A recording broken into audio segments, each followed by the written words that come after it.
لبیک یا حسین،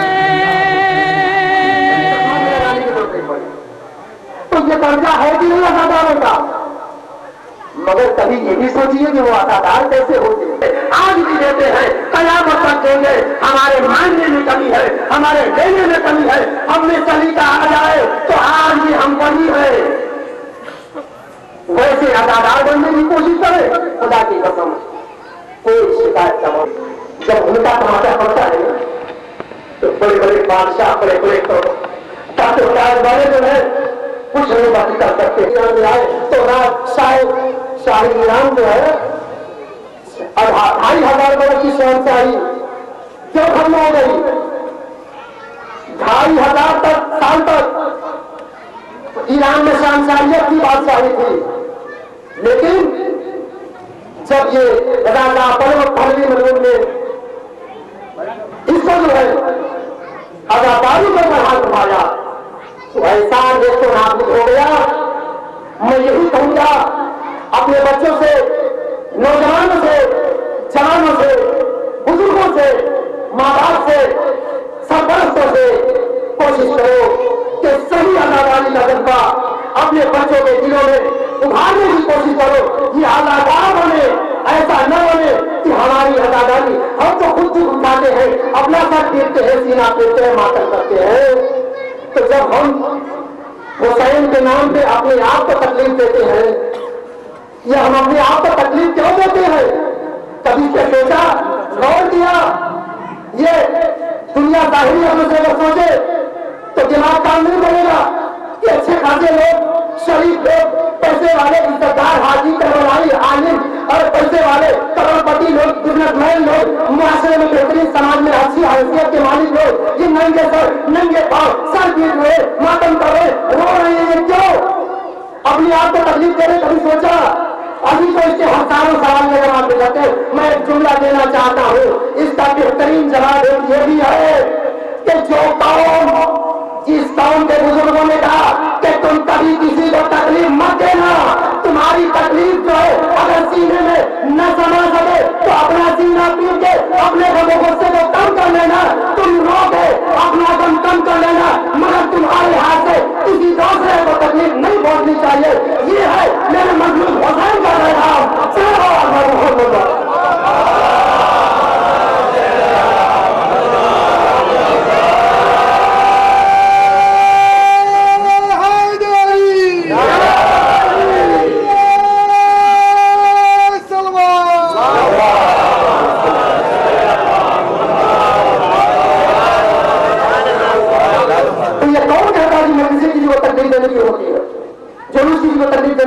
نہیں بھائی، یہ تو دوسروں کو ایک پیغام دینا ہوتا۔ دنیا والوں دیکھ لو، ہم طاقت ہوتے ہوئے بھی اپنی طاقت کا استعمال نہیں کرتے تو ہم کمزور، ہم یہاں کم، ہم کیا تکلیف دیں گے کسی کو؟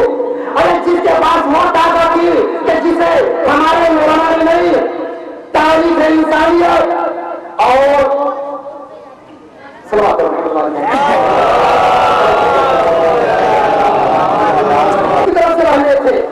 ان لوگوں نے مولانا عباس کے بارے میں لکھا ہے۔ تاریخ کو یہ دیکھیے اور ہمارے بیان دیکھیے، تاریخوں میں دیکھیے اور دوسرے غیر مسلموں کی تاریخوں میں دیکھیے۔ حضرت عباس کی زندگی کو انہوں نے دیکھا کہ جس کی نظروں کا کمال یہ تھا، جس کے نظروں میں اتنا جذبہ تھا، اتنا دبدبا تھا، اتنا روک تھا کہ مولانا عباس نے جسے نظر اٹھا کے دیکھا تو لاکھوں کی بڑھتی فوج رک گئی۔ اس عباس نے سب کر کے عباس کے ماننے والوں کو بازار علمداروں کو اتر دیا کہ میرے چاہنے والوں تم تکلیف برداشت کرنا اگر عباس کے ماننے والے ہو تو، دوسروں کو تکلیف مت دینا۔ تو جس عباس نے یہ کر دیا ہو کہ دوسروں کو تکلیف مت دینا، وہ مولا عباس کیا ایک مومن کو عباس کا ماتم کرنے والے، حسین کا ماتم کرنے والے کو ایک حسینی تکلیف دے گا تو کیا وہ خوش ہوں گے؟ کبھی سوچیے تو ذرا اس کے اوپر۔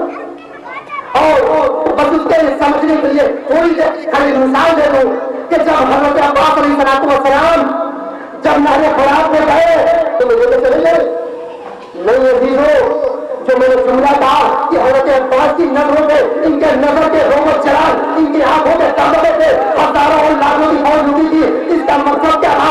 اس کی وجہ یہ تھی کہ جب حضرت عباس علیہ السلام